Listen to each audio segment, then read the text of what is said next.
Yo les amis, c'est Reska, j'espère que vous allez bien, enfin à part ça va super. Écoutez les gars, aujourd'hui on se retrouve pour une vidéo un petit peu particulière parce que c'est pas forcément une vidéo que j'avais prévu de faire.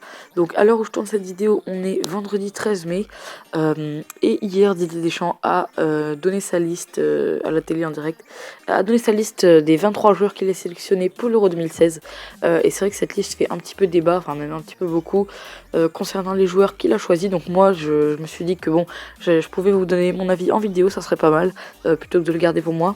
Donc voilà, donc tout simplement je vais commencer par vous donner la liste des 23 qu'il a sélectionnés et après je vous donnerai mon avis sur les joueurs qui méritent ou non d'y être, les joueurs qu'il a oubliés, etc. Je vous donnerai un petit peu mon avis sur un peu tout, même sur Deschamps, etc. sur ce qu'il vaut. Donc voilà, donc sans plus perdre de temps, on va tout de suite commencer. Donc je vais d'abord vous donner la liste des 23.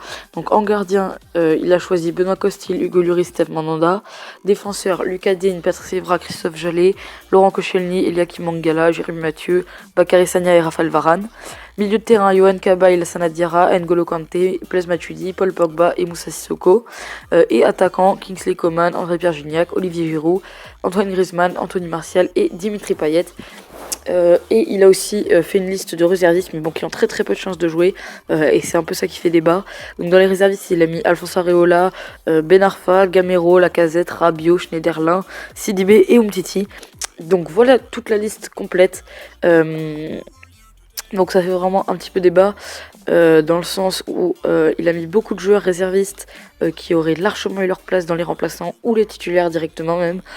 Donc qu'est-ce que j'en pense? Donc déjà on va faire par secteur, on va commencer par les gardiens, après on fera vite fait les défenseurs, les milieux, les attaquants et les réservistes.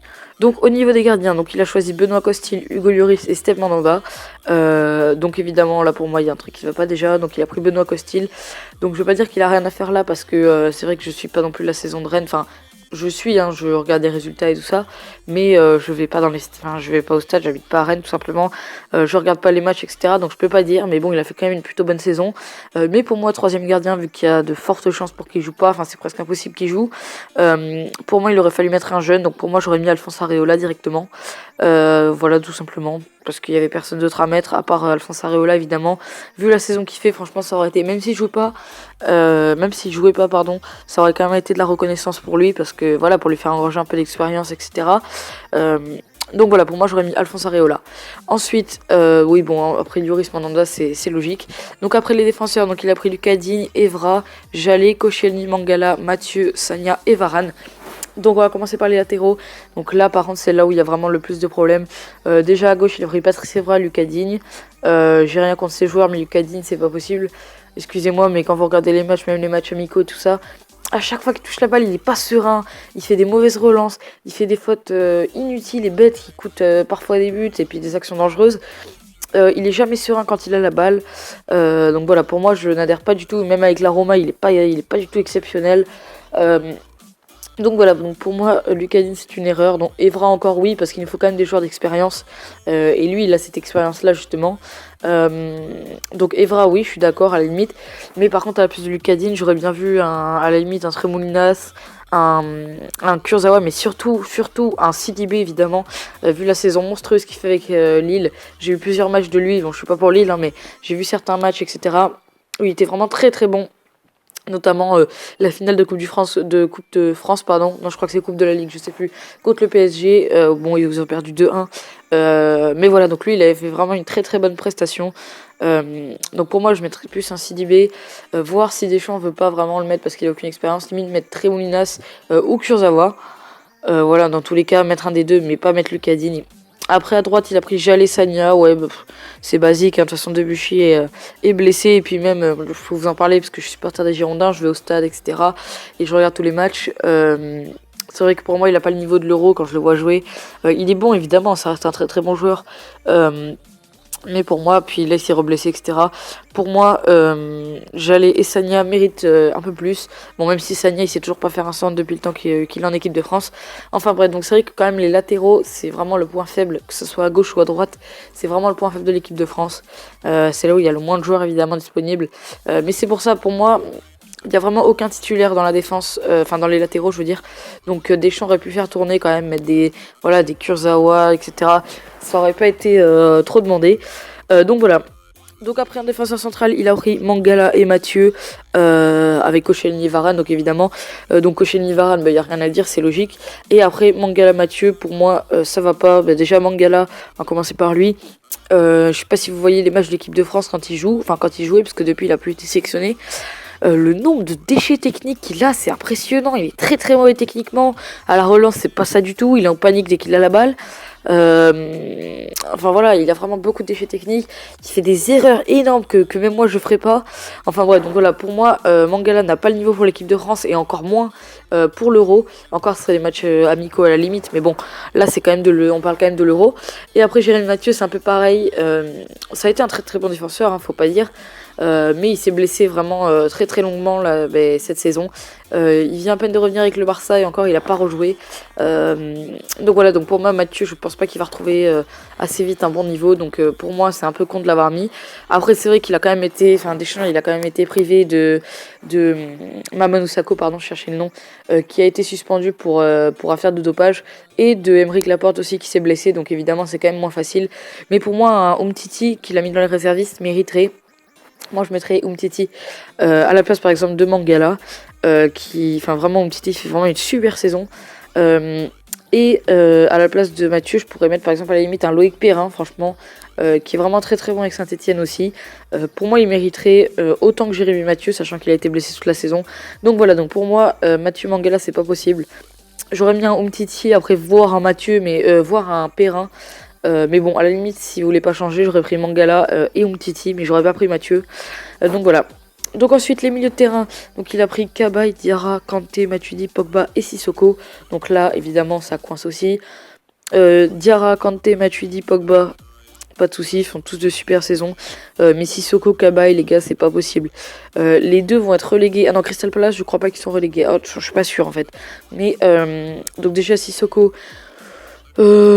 Sissoko, les gars, ça fait combien d'années qu'on le voit?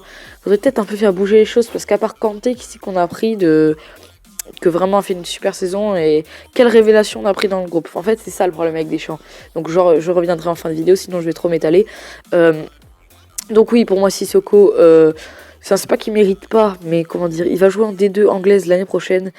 Et pour moi, il est largement remplaçable, les gars. Rien que par un Schneiderlin, déjà, c'est remplaçable. Et puis quand tu vois que Ben Arfa est dans les réservistes, là voilà quoi, t'as de quoi te tirer une balle quoi.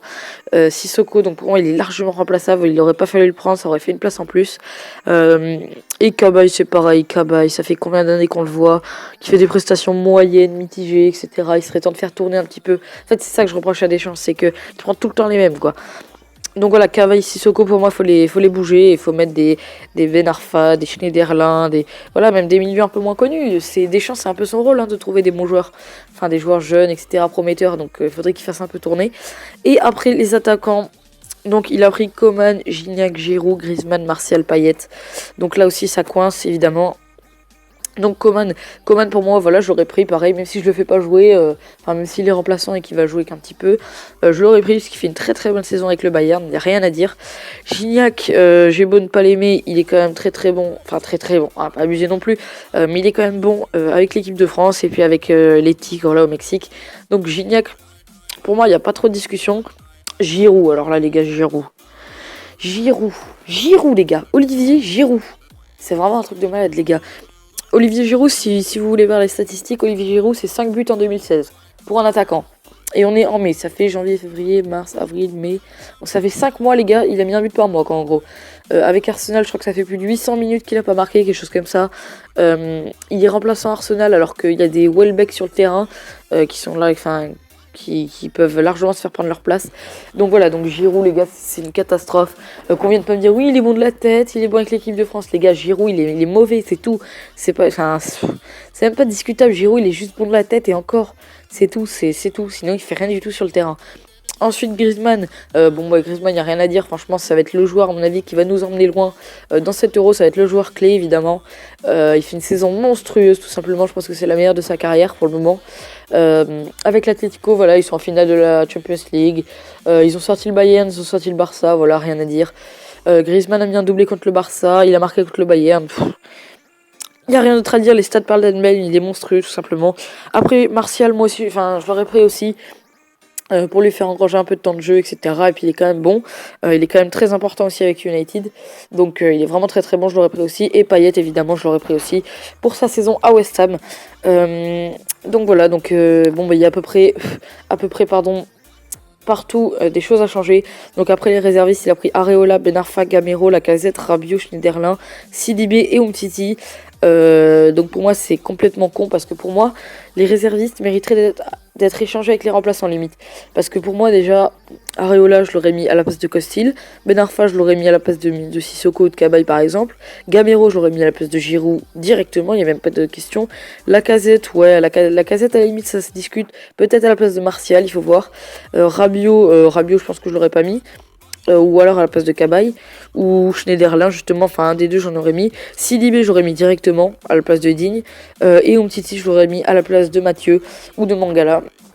Donc voilà, pour moi, presque tous les réservistes méritent leur place de titulaire. Excusez-moi, Areola, il fait une saison magnifique avec Villarreal. Ben Arfa, on n'en parle pas, il est monstrueux. Gamero, il a 3 Giroud dans chaque jambe. Lacazette, il fait aussi une très bonne saison avec Lyon. Rabiot, il fait quand même une bonne saison avec le PSG aussi. Schneiderlin, il fait une plutôt bonne saison.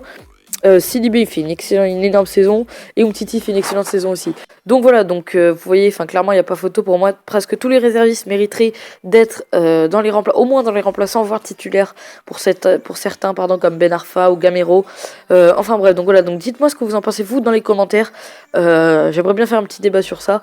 Et donc pour conclure, voilà, je suis quand même vachement déçu de cette liste, parce que franchement, je m'attendais à ce que Deschamps fasse du changement. C'est pas comme si on n'avait pas de joueurs. Enfin, là, il y a énormément. Je pense que c'est une des saisons où il y a le plus de révélations. Kanté, Gamero, Umtiti, Payet, et j'en passe les meilleurs. Même des Coman, etc. qui font des saisons exceptionnelles à leur âge. C'était vraiment le moment avec cette compétition de renouveler un peu l'équipe de France. Mais voilà ce que je reproche. On va dire que ça c'est l'argument, enfin pour terminer on va dire que ça c'est le truc principal que je reproche à Deschamps, c'est qu'il prend tout le temps les mêmes, les gars, il prend tout le temps les mêmes. Vous regardez sur les 5 dernières années, c'est tout le temps les mêmes qu'on voit. Les Lloris, les Evra, les Sagna, les Cabaye, il le prend tout le temps. Même les Giroud, etc. En fait, il fait avec l'affinité des joueurs. S'il s'entend bien avec un joueur, il a beau être nul, il va le prendre. Je pense à Giroud par exemple. Il est très très ami avec Deschamps, soi-disant, je sais pas quoi. Et en fait, Deschamps préfère faire passer les relations amicales, etc. avant, avant les saisons, avant le talent. Et pendant ce temps-là, pardon, il y a des Ben Arfa, des Areola, il y a des Umtiti, il y a des Gamero et tout ça, qui attendent que les titulaires. Et non, eux, on n'en parle pas, voilà, parce qu'ils sont pas forcément potes avec Deschamps. Donc voilà, comme bizarrement là, on n'en parle pas. Donc voilà, donc je suis très très déçu évidemment de la liste de Deschamps. Donc voilà, n'hésitez pas à me dire dans les commentaires, vous, qu'est-ce que vous pensez de cette liste. Donc moi, voilà, je l'ai dit, je suis globalement quand même très déçu. Surtout des réservistes, en fait, tout simplement parce que il y en a vraiment énormément qui auraient largement leur place. Voilà, c'est ça que je reproche à Didier Deschamps, c'est de prendre tout le temps les mêmes, c'est ce que j'ai dit. Donc voilà, donc n'hésitez pas à me dire dans les commentaires qu'est-ce que vous pensez de cette liste. Pour vous, quel joueur mériterait d'être à l'Euro dans les 23, etc. Qu'est-ce que vous pensez du banc des réservistes. Et puis voilà, donc dites-moi dans les commentaires, j'aimerais savoir vos avis sur cette liste, parce que ça fait vraiment beaucoup débat en ce moment. Donc n'hésitez pas à me dire dans les commentaires. N'hésitez pas à lâcher un like aussi, à vous abonner, on est de plus en plus, à partager la vidéo, et comme je l'ai dit, à surtout vous abonner, ça fait super plaisir. Et voilà, moi je vous dis à la prochaine pour une nouvelle vidéo. Ciao.